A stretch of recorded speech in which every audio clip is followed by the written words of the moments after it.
Mun cekap saja. Terus dulu 3 tahun yang lalu kalau nggak salah beliau rawuh di Pondok Fakhriyah, itu milik mbahnya Ki Hamid Pasuruan, juga masih mbah saya Ki Abdullah bin Umar. Mbah saya namanya Fatimah binti Idrus bin Umar. Masih ingat saya ketika itu beliau menyebut satu ayat, wattaba'tu millata abai. Ini kata beliau Ustadz Mansur, umumnya orang tuh ingat kehormatan bapak-bapaknya yang keren-keren. Kata Habib Jintan, baca wattaba'tu, yang penting tuh ikutnya, bukan bapaknya. Saya masih ingat. Terus Gus-Gus diem semua. Sadar kalau dimarahin Habib Jintan. Jadi ya Gus-Gus diluk semua. Tanya kenapa diluk? Ini orang dari Jakarta kok marah Gus. Ya itu unik, itu cara istidlal guru-guru kita. Jadi kalau wattaba'tu millata abai, kata beliau rohnya itu di wattaba'tu itu. Ittiba awal cuma istakhir badai. Ittiba awalan baru bangga dengan bapak-bapaknya. Jangan bangga dulu nggak ittiba gitu. Jadi alim dulu baru bangga Habib Jintan. Jangan bangga muridnya Habib Jintan ndak alim-alim. Gitu Beb.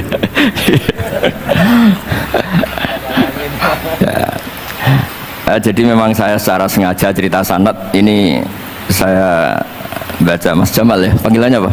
Mas Jamal. Mas Jamal ya. Pertama saya baca Al-Iqdul Farid, ini karangannya Said Muhammad bin Alawi. Di sini saya baca supaya barokah dari karangannya Sayyid Muhammad. Di antara orang yang beliau sebut dari ulama Indonesia, beliau ngendikan Al-Habib Al-Mu'ammar Ali bin Abdurrahman bin Abdillah Al-Habsyi. Wal Habib, ya kuitang ini Bebe. Ya, jadi juga. Ya, ini juga jad beliau dari omnya Wal Habib Ali bin Husain bin Muhammad Al-Attas Sahibitat. Wal Habib Hamid bin Muhammad bin Salim Asyiri. Wal Habib Muhammad bin Ahmad bin Zain Al-Haddad. Wal Habib Syekh bin Salim bin Umar Al-Attas. Nah, ini Wal Habib Salim bin Ahmad bin Jintan bin Syekh Abu Bakar bin Salim. Ini kitab karangannya Sayyid Muhammad bin Alawi. Terus ketika beliau cerita sanad Ad-Darimi, Sunan Ad-Darimi, beliau ngendikan Arwi Sunan Ad-Darimi anis Sayyid Salim bin Jiddan Alian anil Habib Utsman bin Abdillah bin Akil bin Yahya Al-Alawi Mufti Batawi, ya, an Utsman bin Hasan Ad-Dimyati anil Amir Al-Kabir. Jadi keberadaan Habib Salim ini mudawwan, selain faktanya beliau sering taklim juga mudawwan, dibukukan. Saya pernah hormat kholnya Syekhona Khalil. Di situ di antara manaqibnya ditulis min ajalli ta'lamidhi Salim Al-Habib An-Nasib Salim Maula Jintan, Alu Jintan disebut di situ. Jadi ini bukan cerita untuk tafakhur, bukan untuk fakhriyah, tapi ini memang fakta untuk fakhriyah. Karena pondoknya buyut saya juga namanya fakhriyah, ya. Minal fakhriyah ilal fakhriyah. Ya, minal fakhriyah ilal fakhriyah kata. Nah, ini tentang sanad. Tadi saya sudah mentasihkan beliau dan beliau mengkuatkan hujah kita. Dulu ketika Habib Salim banyak orang yang menyalahkan orang pakai celana, Beb. Nanti jenengan yang cerita. Beliau juga bela kultur itu. Saya pernah baca di kitabnya Said Muhammad Alawi, judulnya itu Manhajus Salaf fi Fahmin Nusus. Di kitab saya itu halaman 423. Nanti bisa dicek halaman 423. Di situ ada kata-kata wa kanat sunnatu Rasulillah sallallahu alaihi wasallam annahu yat'amu ma yajiduhu fi ardi wa yalbasu ma yajiduhu wa yarkabu ma yajiduhu mimma abahahu wa ta'ala. Terus beliau cerita, siapapun yang makan faman at'ama ma yajiduhu fi ardi fa huwa al-muttabi' lis-sunnah kama annahu hajjal baita min madinati nafsi faman hajjal baita min madinati nafsi fa huwa al-muttabi' lis-sunnah.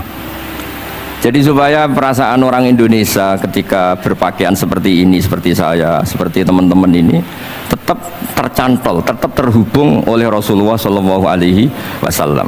Misalnya Nabi, karena beliau itu orang Madinah, tentu hajinya atau mikotnya dari Dzul Khulaifah. Karena kita orang Indonesia liwat Yalamlam, ya harus liwat Yalamlam. Waqata Rasulullah li ahli Madinah Dzul Khulaifah, wa li ahli Syam al-Juhfah, wa li ahli Najdin Qornan, wali ahli Yaman Yalamlam.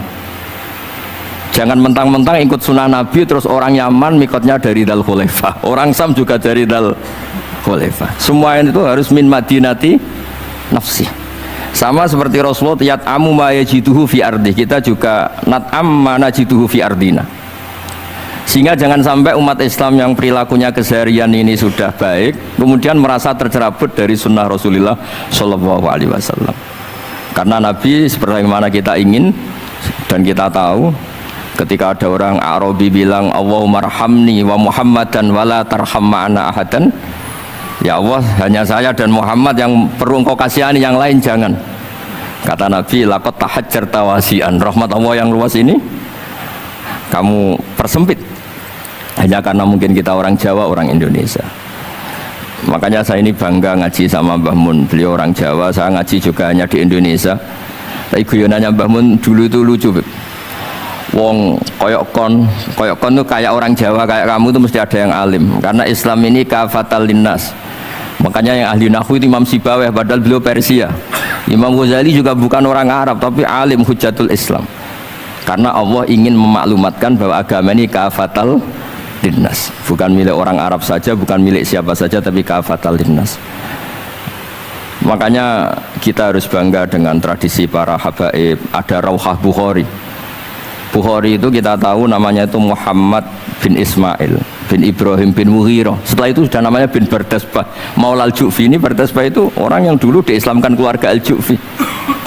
Itu Mbah Mun kalau guyon itu Bardasbah cara Jawa mbok parmin mbok parlan. Tapi nyatanya dia putu alim alamah namanya Imam Bukhari. Artinya kita tentu sepakat, sangat-sangat sepakat, sangat menghormati orang-orang yang arfa'u minna nasaban kayak para habib. Tapi para habib juga mau ngakui kayak pakai Bukhari as-Sahihul Kutub ba'da kitab al-Bukhari. Sehingga memang nggak pernah ada masalah secara sanad, secara tradisi. Di kitabnya Sayyid Muhammad ini ada sanad dari ulama India yang orangnya juga macam-macam, dari marga macam-macam. Jadi saya mohon barokahnya sanad ini kemudian kita tahu apa sih sanad itu. Sanad itu ya kadang-kadang harus lewat orang yang mungkin kita tidak cocok. Dulu itu ada sahabat tanya, kalau mencium istrinya pas Ramadan itu sah apa enggak? Kebetulan ditanya itu Maimunah. Enggak tanya Saudah karena sangat yakin enggak itu, kalau Saudah itu enggak. Itu Maimunah jawabnya, kalau kita enggak ngalamin, coba tanya Aisyah yang potensi ngalamin dicium pas Ramadan. Sebetulnya istri yang Nabi itu sama Aisyah itu ya agak gimana namanya, Doro itu ya rival. Akhirnya tanya, ya Aisyah, gimana hukumnya lelaki mencium istrinya pas Ramadan? Ya dijawab sama Aisyah, qabbalani Rasulullah wa huwa shaim. Yang lainnya nggak bisa jawab, mau nggak ngalami. Jadi sanad tuh kadang ya cocok nggak cocok ya, memang itu fakta. Cara mandi junub, kayak apa pinternya sahabat cowok kalau mandi junub ya nggak tahu. Akhirnya tanya sama Sayyidah Aisyah, sama Sayyidah Maimunah. Apapun dekatnya istri Rasulullah, kalau perang ya nggak tahu. Wong itu lelaki. Begitu juga afdolus sahabat kayak Abu Bakar kadang harus mendapatkan hadis dari orang-orang yang nyon sewu agak deso, bahkan kadang maula kayak Sauban, kayak Robi'ah bin Ka'ab, orang-orang biasa sekali, khodim dulu. Tapi ini kan barokahnya khodim itu tahu keseharian Rasulullah SAW di dalam. Misalnya Anas, apa kenangan kamu dengan Rasulullah?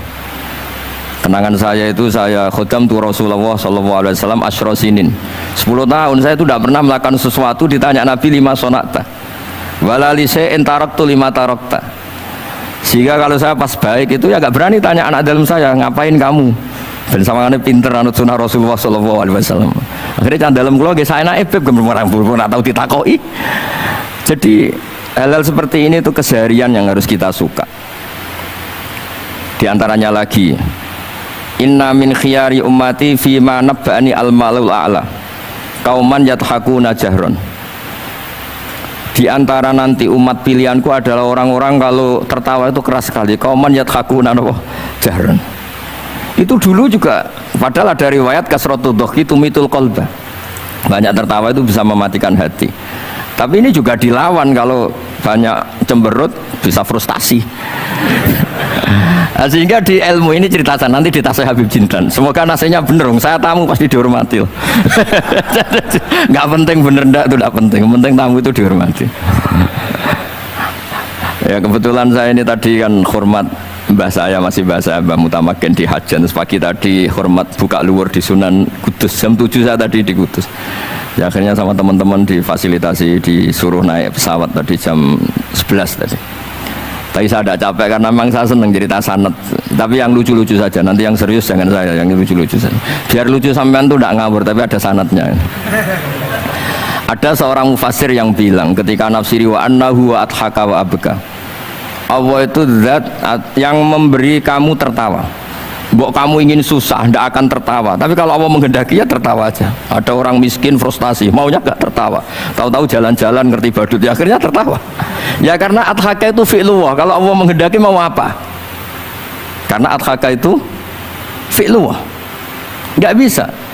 Orang yang baru seneng kayak apa, nggak ingin nangis. Tapi kalau Allah menghendaki wa abka, dinangiskan ya tetap menangis. Wa anna wa adhaka wa abka. Karena kita ini semua adalah objek oleh kudrahnya Allah Subhanahu wa ta'ala. Saya itu sebenarnya paling tidak ingin ngaji bareng Habib loh. Selain kalah nasab ya kalah ganteng. Ya tapi ditakdir mau apa? Mau apa? Ya sudah, sami'na wa ata'na. Jadi saya saat ini tidak cari pahala benar, tapi pahala tawadhu karena diundang ya. Sudah penting benar salah, penting tawadhu. Jadi saya tadi sedang rayu sama Allah, ya Allah, saya kali ini tidak cari benar, cari tawadhu. Sudah mesti pahalanya besar tawadhu itu. Jadi supaya Islam ini gampang ya.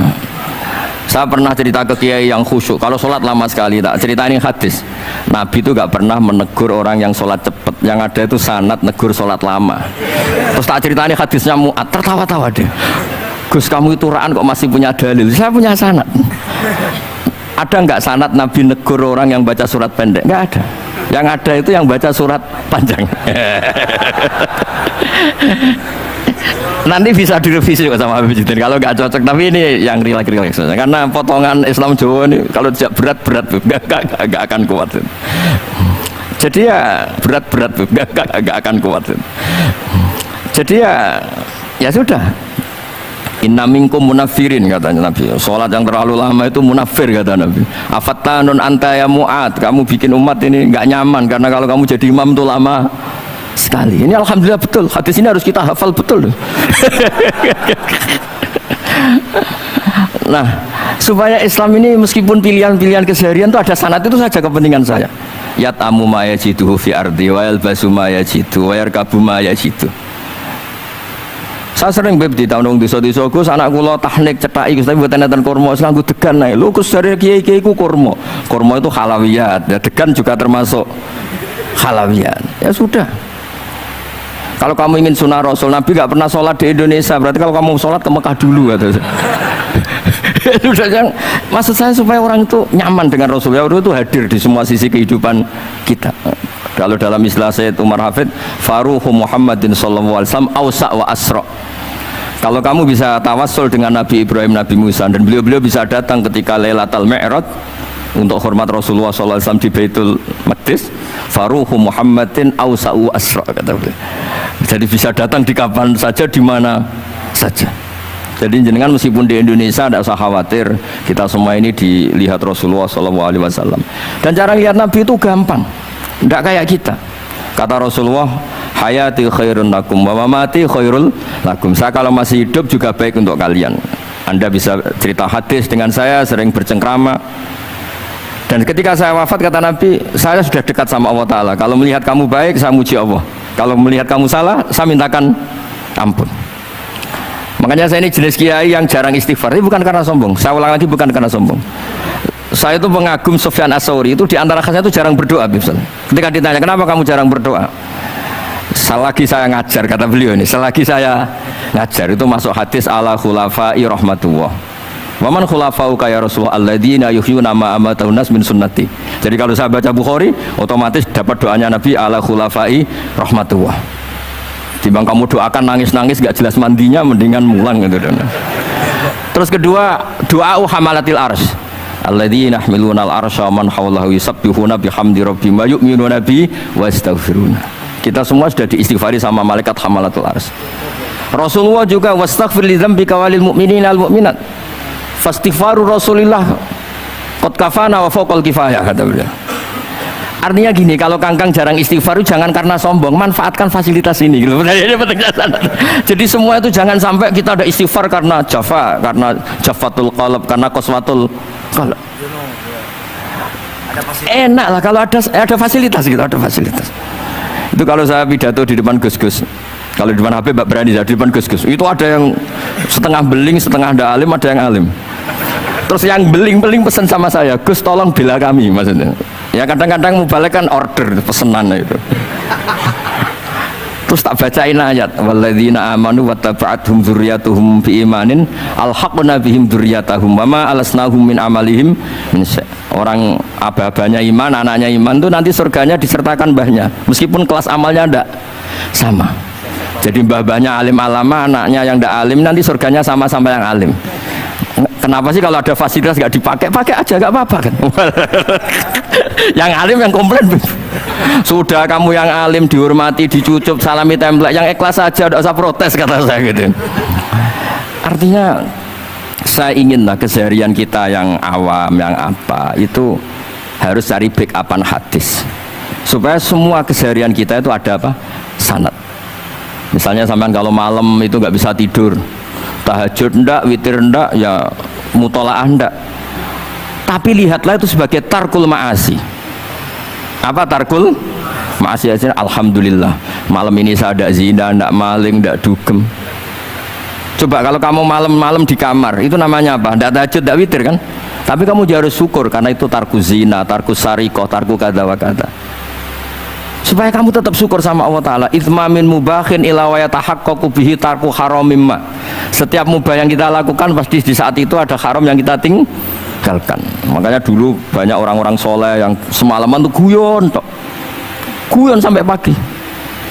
Bukan karena ingin urakan, enggak, karena mengalahkan setan. Malam itu godaan mungkin ingin ngintip siapa itu masih kuat sekali.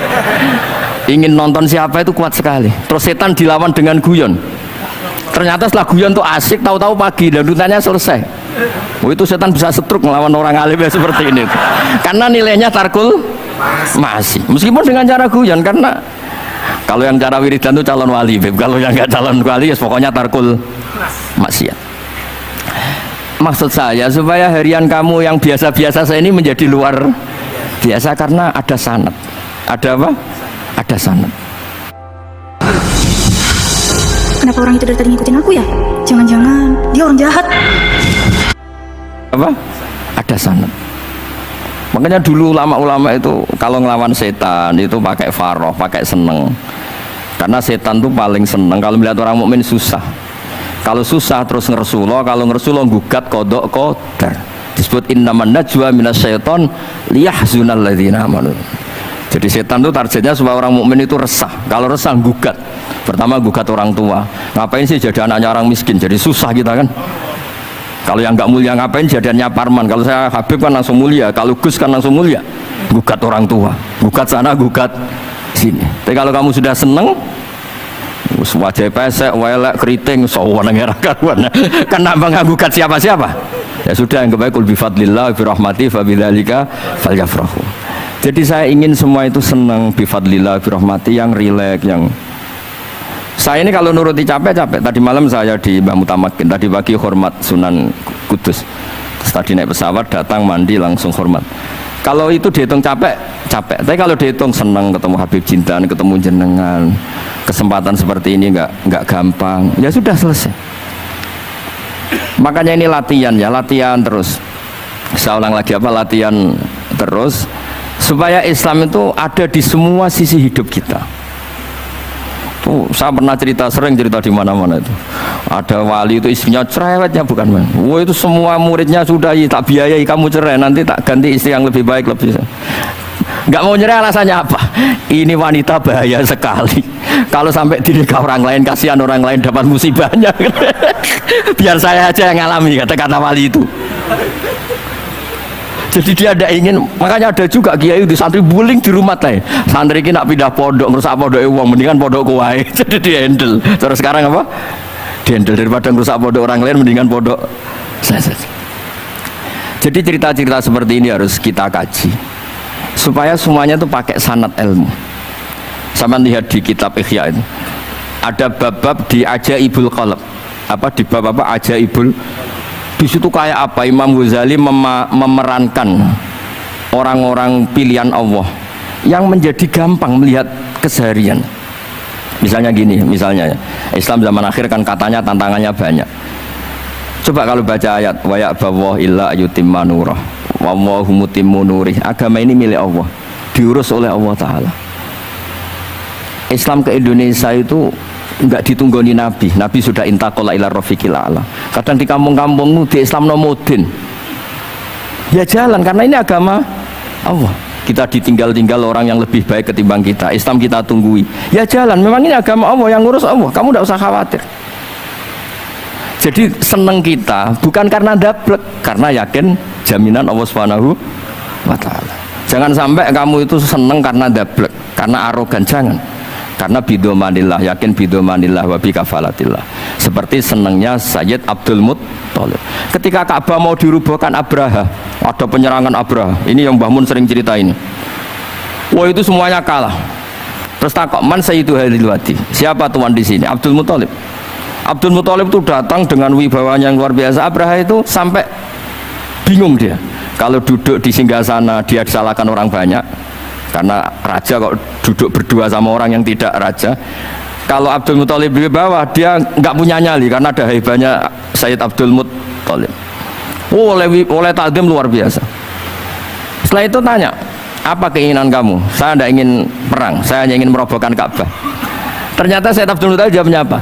Unta saya yang 100 lo kembalikan dulu, tidak usah cerita Ka'bah. Kagetnya bukan main Abraha. Kamu ini pemimpin yang nggak benar. Ka'bah itu dinu kawa dinu abaik, itu kan agama kamu. Mau saya robohkan kamu malah bicara unta. Ini kamu itu pemimpin model apa? Jadi saya nyesal hormat kamu. Ternyata kamu mental kamu hanya mikir apa? Unta. Tapi jamnya Abdul Muttalib itu unik. Inna lihadal bet rabban hamaluk. Unta itu milik saya, kembalikan dulu. Kalau Ka'bah itu milik Allah, nanti diurus yang punya. jadi dibalik seenaknya itu ada tauhid yang luar biasa. Makanya saya termasuk kiai yang nggak susah kalau mau mati. Kalau mau mati, mati aja. Saya udah mikir kalau setelah saya ini agama gimana ya, gak gimana mana ngomong agamanya Allah Ta'ala. Jadi dibalik ya secara lahir kan seenaknya. Ternyata innalihadal bet rabban hamahu. Kabeh itu ada yang punya, nanti biar diurus yang punya. Nah maksud saya kalau jenengan ini kan insya Allah dablek semua. Kawin ya nggak mikir istri saya nanti makan apa, ya kan? Masa depan kamu ya tidak dipikirkan, warisan nggak punya apa-apa, nggak punya ya sudahlah. Bukan karena dablek, karena tawak. Nah, itu saja pokoknya saya ingin ngomong, pokoknya perilaku Anda keseharian itu jadi energi to'at, ya. Perilaku keseharian Anda ini jadi energi apa? Itu saja. Barokahnya kamu ngaji napa sanad. Itu dulu ada ulama miskin sekali. Itu tiap pagi datang ke gunung paling tinggi, terus dia duduk itu agak-agak angkuh itu. Siapa yang lebih raja ketimbang saya? Terus ditanya, kamu tidak raja kok merasa? Ukuran raja itu tidak ada yang berani nyurus. Di sini juga nggak ada yang berani nyurus saya. Lu itu sudah bisa syukur sampai mati. Karena sekali dia kumpul orang, lihat orang naik Alphard ngeluh, lihat orang punya istri cantik ngenes, lihat apa ngenes daripada gitu naik ke gunung. Siapa yang bisa menandingi kelaglatan saya dalam hidup ini? Ana ma Allah wabillah ngomel-ngomel sendiri. Tapi itu cara dia syukur. Cara dia apa? Syukur. Dan akhirnya betul dia punya sanad. Mangkana aminan fi sirbih mu'afan fi jasadi intahu kuntu yaumi faka'anna ma khizat lahu dunya bihadzafiriya. Ya sebentar orang itu sehat ya, aminan fi sirbih mu'afan fi jasadi intahu kuntu yaumi faka'anna ma khizat lahu dunya bihadzafiriya. Jadi ini madhab saya, karena saya diundang di sini pasti Habib Jidan juga ingin khas saya. Jadi kalau saya pura-pura tawadhu, pura-pura baik kan kaget. Kenapa Gus Bak sekarang jadi baik kan nanti? Ya ini anggap saja jujur. Ya kok rubah gitu. Nggih ngoten mawon mugi-mugi barokah. Assalamualaikum warahmatullahi wabarakatuh.